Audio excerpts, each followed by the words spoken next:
How are you there, Ngobani Zondo? Welcome to the Real Zondo Commission. Let us talk about fiscal discipline. Many people want to say that fiscal discipline is achieved when the government achieves balance of payments. Therefore, the governments must avoid deficits because deficits are bad. That is the kind of advice from the IMF. Those liars, those lying economists, those imperialists. Fiscal deficit is not bad. And fiscal discipline shouldn't mean balancing the budget. Fiscal discipline means that should mean rather using your money in productive means, in ways that will grow the economy, ways that are not expenditure that is not wasteful. So government expenditure, whether it is higher than the revenue, it doesn't matter. What matters is that your expenditure will expand the economy.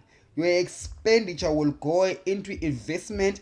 As a government, you want to be investing in education. So if you are spending in education, you are preparing your population future. You know that they are going to be well oiled to work in all sectors of the economy.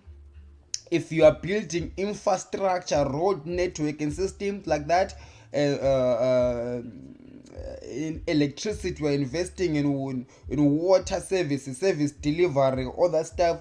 You are making business to be able to do commerce for investments, to proliferate in the country, because your country is well run. So there is a return on investments in the long term. These like education and infrastructure, they look like big investments that need a lot of money now, but the returns will be coming in little by little over a long period of time. So if you were to spend that much of money now, it will be much more money now than what you receive now. So the balance of payments will be negative. So the government will be running a fiscal deficit during these formative years. Even though the World Bank will tell you that you need to balance the budget, no. You shouldn't just look from that dogmatic point of view of just balancing the budget for the sake of balancing budget. We need to look at developmental factors. If it is a developmental good for us to run deficits year after year after, as long as it makes investment sense for the country, it's okay for us to be in deficit. It's okay for us to have a debt that is rising, even going over 100% to GDP, as long as there is an understanding that in the future GDP will increase because of our increased expenditure. So we shouldn't just be looking at the percentage of expenditure or to GDP, or rather we shouldn't just be looking at the percentage of national debt to GDP, but we should be looking at how does it contribute to the GDP growth now, in the immediate future, in the midterm, and also in the long term. If our analysis prove that the future returns discounted for today's returns, if they are positive, therefore it means that our fiscal deficit is positive. Therefore you are not going to look at numbers and make a decision. You see, you're not going to judge this by just looking at mere figures. Understand? You are looking not only at figures, but you're looking at the realities on the ground. You are looking at strategic goals as a nation. What are your strategic goals in the economy? What do you want to improve? Okay, we have got an ailing health sector, let us deal with it. Okay, we have got an infrastructure system that is archaic and it needs to be modernized. Why do we need to modernize it? All right, so is there any positive economic developments that will come with better roads? Well, yes. It first of all, our cars will not depreciate faster, and then our trade will be faster. look at electricity, investing in hydroelectrical projects or whatever, energy production, you will know that it has got a positive effect on industry, even though it will cost us a lot of money. Now looking at the education sector, I've looked at that as well, and various other sectors. So we are looking at the realities on the ground and having and focusing on the overall well-being of a nation. Hallelujah. Overall well-being of a nation, strategically transitioning our people from a suffering nation, from a poor base, and rising up the ladder little by little. So there are other investments that are elephant investments, that are really white elephants, that are meaningless. You do not want to go to a less populated environment in the rural areas and build a huge stadium that costs a lot of money, and then you call that infrastructure development. But then how does that huge stadium in an unpopulated area contribute to the physical, emotional, social well-being of the people in that area, in the country as a whole? You will see that it will contribute to huge expenditures, yet there is no real rate on there's no real return on that investment. The return on investment is not always financial. Sometimes it is actually the overall well-being of a nation. So we should now start looking beyond figures, but looking also at the social dynamic input, the impact of the activities that the government does. Well, that can only happen under a government that cares about its people. If the government only cares about the pace of the president and the president's friends and families, therefore those kind of parameters are just going to be yep, that is taking us nowhere. But if you have got a government that cares, a government that cares for its people, it will listen to its people, it will look at its people and begin to devise financial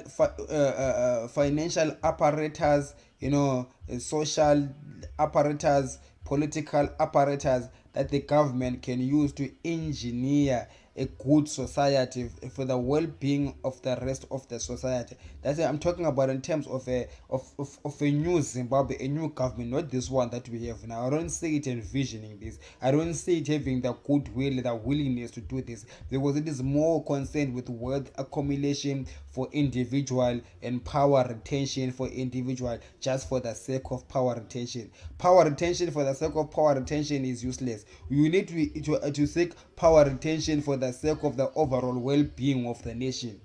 If your power retention contributes to the overall well-being of the nation, go for it, then we support to retain the power. But if your power retention does not contribute, in fact, if your power retention contributes negatively to the well-being of a nation, with all that we have to fight against your seeking of power retention. That power must be taken away from you and be given to people who have got a good mind and a good heart and good intentions for the people of Zimbabwe, because that nation has suffered a lot. We have suffered over 40 years of imperialism. We've been walking in the desert. Now we enter into Canaan, my people. I said now we enter into Canaan. Now we enter into Canaan, milk and honey. Moses, my servant, is dead. Joshua generation, you are now going to rise. Moses, the Robert Mugabe, who took us for 40 years, he is dead. Now we need the real Joshua. We need the real Joshuas now that are going to take the country forward, who have got the heart of servitude. That heart of servitude looks beyond figures, looks beyond hoodwinking people with fancy words, fancy economic words, fancy political words that people do not understand, hoping that you are going to get away with everything because people. So you see, to build Zimbabwe and put it in a growth trajectory is not very difficult. It's just a matter of willingness. It's just a matter of putting the right people in leadership, people that have got a heart for other people, people that are not self-seeking, but people that understand that as a collective we all win, people that understand that even themselves personally they will prosper and become better if they allow other people to prosper and become better. So as I'm saying in this video now, we're looking at that fiscal discipline. That fiscal discipline shouldn't mean balancing the budget for the sake of balancing by the budget. In fact, we should not run balanced budget. We should run deficits in the formative years of our republic that is prosperous. And then you're going to ask me, how are we going to finance that thing? Because in my government, if I begin to lead Zimbabwe, I will run fiscal deficit, and I will reduce taxes for corporate and reduce and cut off taxes for smaller businesses and people that are getting into business. Because I do realize that our people now, most of them are unemployed, so they are self-employed. I will invest more in educating them, financial literacy, and how to set up companies and formalizing the informal sector. As a president of Zimbabwe, I will not fight the informal sector. I will not fight what my people are doing, but I will find out what my people are doing and find out how I can help them succeed in what they are doing. You want an economy that is market led, not the one that is dictated by the government, because nobody in government knows all the needs of the 15 million people except the 15 million people themselves, who know their own needs and who know where the money is. It is them who know how they look for money. As long it is within the framework of laws that make sense, because there's many laws that do not make sense. There's many laws that are draconian and they are meant to keep the poor people poor and the rich richer. I'm talking about as long as they're not breaking laws like killing people to do something. But there's laws like statutory instruments that are put by the Ministry of Finance that are meant to prohibit money making activities.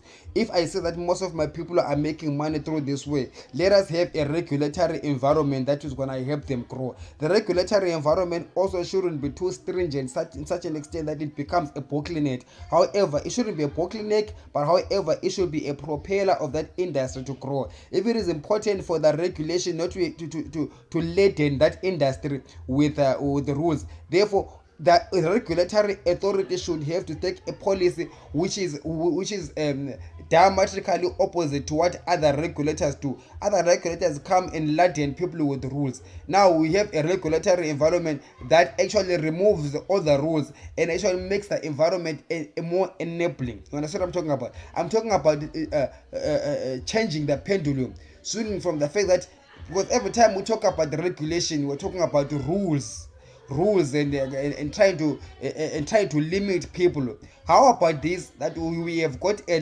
regulatory framework that actually at times recognizes that it in itself it can be an impediment to growth with these unnecessary rules. Hereby the regulatory environment becomes the enabler instead of giving rules, but it is opening doors very wide and allowing people in various industries to prosper. Therefore, we are looking at the people to see what are they doing, and that which they are doing, we are sponsoring them. We are being a government that is helpful with what people are doing, instead of being a government saying, oh, we're the government, we're the big boss regulator, we want to know why you're doing this, we want to stop this. You see, all of those things are done in many countries because the governments will be serving the narrow interests of the few that are rich and powerful, that are able to control those that are in government, and they're not interested about the broader economy and the broader market and the broader society. So with a government and power that is able to balance the demands of the big business and small business, we will see that we're going to take the country forward. I am not saying that those rich and powerful people that control government must not have control, must not have their needs met, but there has to be a proper balance, a holistic approach to economic growth. Understand? So that in the long term, we should be looking in terms of the long term. In the long term, we all prosper. If these big monopolists or these big business people that want to that want to suffocate the rest of the economy because of their narrow interests, if they are late to survive, you will see we get what we get in Zimbabwe right now. But they also need to come to the table and understand how letting go of that monopoly is also going to help them in the future. If they don't understand, okay, get rid of it. Holy is the Lord. We don't care. We shouldn't fear. They should come to the table for nation building or vamoose. Okay. All right. So now we need strong leadership that's gonna stand strong against big business, especially multinationals that come and undermine the communities of the countries in which they extract the resources. Talking about the cocoa companies in North Africa that are undermining all those countries, talking about the diamonds and the gold and all the other multinationals that come and extract resources in Africa for cents and the dollar, and do value addition outside the country. Those are the things that we are going to be looking at as the new government to ensure that we run an economy that is inclusive and is generating wealth, not just for the people now, but for generations to come, and also not just ourselves, but also regionally. We need a regional integration mechanism that will see the region grow together. You see, you do not want Zimbabwe to grow far above Zambia, Mozambique, and South Africa. You want a Zimbabwe that grows alongside Zambia, Malawi, Tanzania, Kenya, Ghana, Nigeria, and other good world countries, DRC. You need that kind of a regional integration in your economy, so that so as to avoid certain problems in the future where there's a regional imbalance. There are countries that are countries that are over successful, and other countries that are unsuccessful, therefore causing social dynamic problems. So but then if we all grow together, you will see that these problems of cross border problems, visa problems, xenophobic problems, those socially ills, the social ills like xenophobia, will be addressed if we see that our economies are growing. Because what happens is that our people are competing for manual jobs because their governments have not invested in their education of the people, in upskilling our people so that they can partake in the fourth industrial revolution in this fast changing paced world. So if one nation is able to do that to its people and another nation doesn't, you will see that the other people of the poor nation will begin to destabilize the otherwise stable environment. Coming to take a look at South Africa, a very developed nation, but did not develop the black people, the black majority, while the poor majority. Therefore, you can take a look at Zimbabwe. When Robert Mugabe did develop the people in Zimbabwe educational wise, so now when they go into South Africa and they begin to compete with South Africans on these lower level jobs, there is this kind of the social cohesion is disturbed, and so you do not want to like things like that if you are a leader who is looking into a bright future, not only for your country but for the region. Because the reason why you are looking at the regional integration and regional growth is actually to keep the domestic environment stable. So if you are selfish and you think about your country and not the region, you discover that a weaker neighbors will destabilize your domestic affairs. So therefore you need to grow together step by step with your neighbors in the region. Hallelujah. So this is what my government will be focusing on if you vote for me and put me in power in next state general election and any other election that we can decide to hold, because it's not written on stone that the elections are next year, and it's also written on stone. It's not written on stone that a president of Zimbabwe must be 47, must be 40 and above. I am 37. I'm 36. I'm gonna be 37 next year. 3 years short of the law of Zimbabwe, which must be changed to pave way for good intending citizens to take the country forward. We cannot be beholden by a law that says you must be 40 years old to become a president, because as Jesus said that the Sabbath was not made for the people but the people for the Sabbath. Even the law was not the people were not made for the law, but the law was made for the people. If the law is not saving us, then the law must be scrapped and we make a law that saves us. That is the kind of mindset that I want to inspire the people in my administration and the people in the whole nation. My name is Ngobani Zondo, and I'm vying to be president of Zimbabwe next year. And I'm asking the parliament to change that rule so that we will be able to participate and take the country forward. Or you can decide not to change that rule and have people that that are directionless, who will be self-seeking, self-centered, and will wait many years for Zimbabwe to go forward. This is the time. The Joshua generation is here, and we are rising that Joshua generation to take our country forward. Thank you very much for listening. My name is Ngobani Zondo. Welcome to the Real Zondo Commission. Like, subscribe, and share.